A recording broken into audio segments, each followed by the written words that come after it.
श्रीमन नारायण शीतला अष्टमी व्रत कथा। ऐसा माना जाता है कि शीतला माता भगवती दुर्गा का ही रूप है। भारतीय उपासना पद्धति जहाँ मनुष्य को आध्यात्मिक रूप से मजबूत करती है, वहीं शारीरिक और मानसिक रोगों को दूर करने का भी इसका उद्देश्य है। कहा जाता है कि गर्मी के दिनों में शरीर में अनेक प्रकार के पित्त विकार भी प्रारंभ हो जाते हैं। ऐसी मान्यता है कि शीतला अष्टमी का व्रत रखने से छोटी माता का प्रकोप नहीं होता। शीतला सप्तमी और शीतला अष्टमी व्रत मनुष्य को चेचक के रोगों से बचाने का प्राचीन काल से चला आ रहा व्रत है। आयुर्वेद की भाषा में चेचक का ही नाम शीतला कहा गया है। अतः इस उपासना से शारीरिक शुद्ध, मानसिक पवित्रता और खान पान की सावधानियों का संदेश मिलता है। इस व्रत में अष्टमी के दिन कलश स्थापित कर माता का पूजन किया जाता है तथा प्रार्थना की जाती है कि चेचक, गलघोंटू, बड़ी माता, छोटी माता, तीव्र दाह, दुर्गंध युक्त फोड़े, नेत्र रोग और शीतल जनित सभी प्रकार के दोष शीतला माता की आराधना पूजन से दूर हो जाएं। इस दिन शीतला स्तोत्र का पाठ शीतल जनित व्याधि से पीड़ितों के लिए हितकारी है। स्तोत्र में भी स्पष्ट उल्लेख है कि शीतला दिगंबर है, गर्दभ पर आरूढ़ है, शुभ मार्जनी और नीम पत्तों से अलंकृत है। इस अवसर पर शीतला माँ का पाठ करके निरोग रहने के लिए प्रार्थना की जाती है। शीतला अष्टमी व्रत कथा। एक बार एक राजा के इकलौते पुत्र को शीतला चेचक निकली। उसी के राज्य में एक काछी पुत्र को भी शीतला निकली हुई थी। काछी परिवार बहुत गरीब था, पर भगवती का उपासक था। वह धार्मिक दृष्टि से जरूरी समझे जाने वाले सभी नियमों को बीमारी के दौरान भी भली भांति निभाता रहा। घर में साफ सफाई का विशेष ख्याल रखा जाता था। नियम से भगवती की पूजा होती थी। नमक खाने पर पाबंदी थी। सब्जी में न तो छौंक लगता था और न कोई वस्तु भुनी तली जाती थी। गरम वस्तु न वह स्वयं खाता, न शीतला वाले लड़के को देता था। ऐसा करने से उसका पुत्र शीघ्र ही ठीक हो गया। उधर जब से राजा के लड़के को शीतला का प्रकोप हुआ था, तब से उसने भगवती के मंडप में सतचंडी का पाठ शुरू करवा रखा था। रोज हवन व बलिदान होते थे। राज पुरोहित भी सदा भगवती के पूजन में निमग्न रहते थे। राजमहल में रोज कड़ाही चढ़ती, विविध प्रकार के गरम स्वादिष्ट भोजन बनते, सब्जी के साथ कई प्रकार के मांस भी पकते थे। इसका परिणाम यह होता, लजीज भोजनों की गंध से राजकुमार का मन मचल उठता। वह भोजन के लिए जिद करता। एक तो राजपुत्र और दूसरे इकलौता, इस कारण उसकी अनुचित जिद भी पूरी कर दी जाती थी।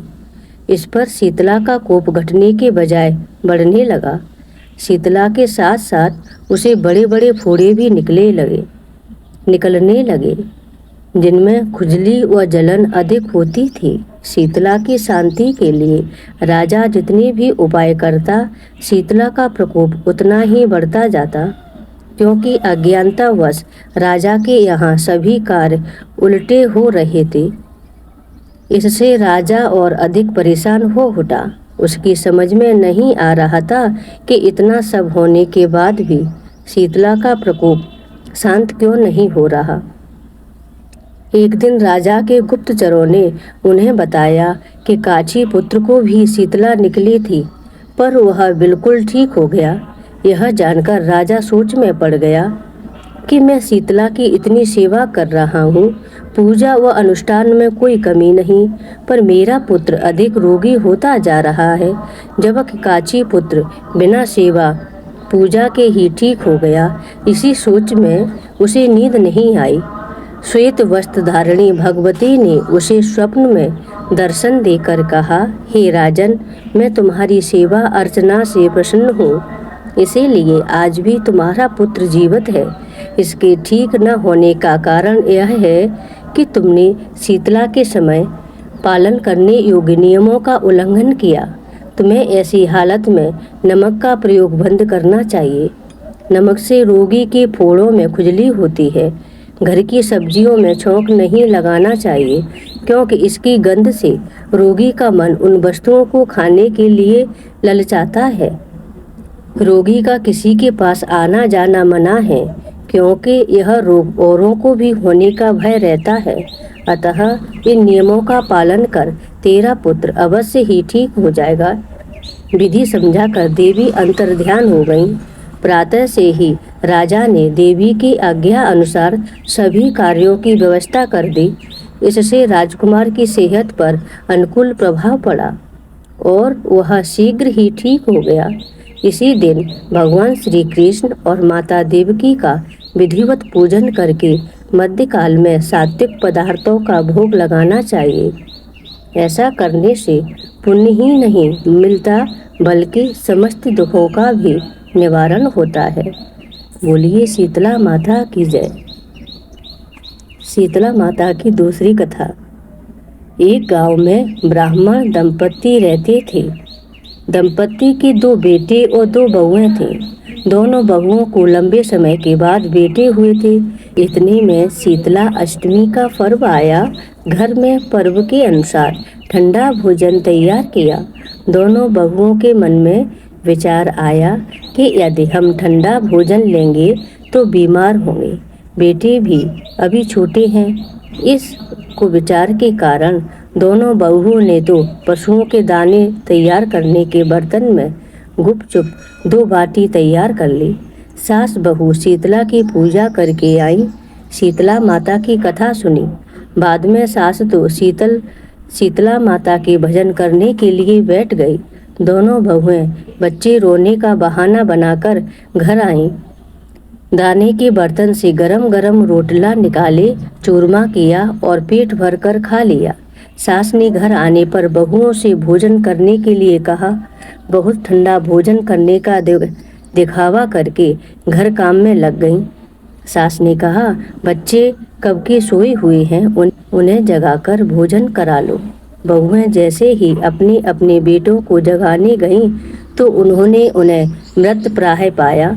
ऐसा बहुओं की करतूतों के फलस्वरूप शीतला माता के प्रकोप से हुआ था। बहुएं बेबस हो गईं। सास ने घटना जानी तो बहुओं से झगड़ने लगी।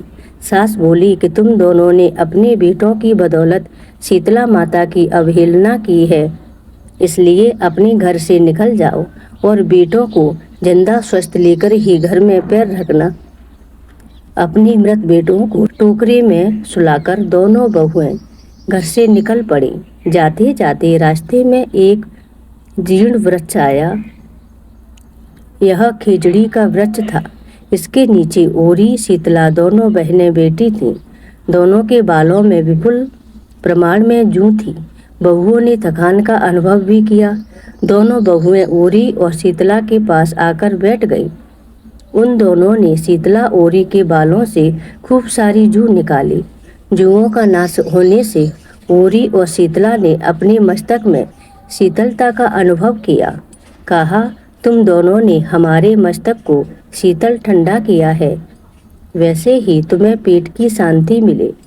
दोनों बहुएं एक साथ बोली कि पेट का दिया हुआ ही लेकर हम मारी मारी भटकती हैं, परंतु शीतला माता के दर्शन हुए ही नहीं। शीतला माता ने कहा कि तुम दोनों पापनी हो, दुष्ट हो, दुराचारणी हो। तुम्हारा तो मुँह देखने भी योग्य नहीं है। शीतला सप्तमी के दिन ठंडा भोजन करने के बदले तुम दोनों ने गर्म भोजन कर लिया था। यह सुनते ही बहुओं ने शीतला माता जी को पहचान लिया। देवरानी जेठानी ने दोनों माताओं का वंदन किया। गिड़गिड़ाते हुए कहा कि हम तो भोली भाली हैं, अनजाने में गरम खा लिया था। आपके प्रभाव को हम नहीं जानते थे। आप हम दोनों को क्षमा करें। पुनः ऐसा दुष्कृत्य हम कभी नहीं करेंगे। उनके पश्चाताप भरे वचनों को सुनकर दोनों माताएं प्रसन्न हुईं। शीतला माता ने मृतक बालकों को जीवित कर दिया। बहुएं तब बच्चों के साथ लेकर आनंद से पुनः गांव लौट आईं। गांव के लोगों ने जाना कि दोनों बहुओं को शीतला माता के साक्षात दर्शन हुए थे। दोनों का धूमधाम से स्वागत करके गांव प्रवेश करवाया। बहुओं ने कहा, हम गांव में शीतला माता के मंदिर का निर्माण करवाएंगे। चैत्र महीने में शीतला सप्तमी के दिन मात्र ठंडा खाना ही खाइएगा। शीतला माता ने बहुओं पर जैसी अपनी दृष्टि की वैसी कृपा सब पर बनाए रखना। शीतला माता सदा हमें शांति, शीतलता तथा आरोग्य दे। बोलिए शीतला माता की जय। शीतले त्वं जगन माता, शीतले त्वं जगत पिता, शीतले त्वं जगत धात्री, शीतलाय नमो नमः। बोलिए शीतला माता की जय।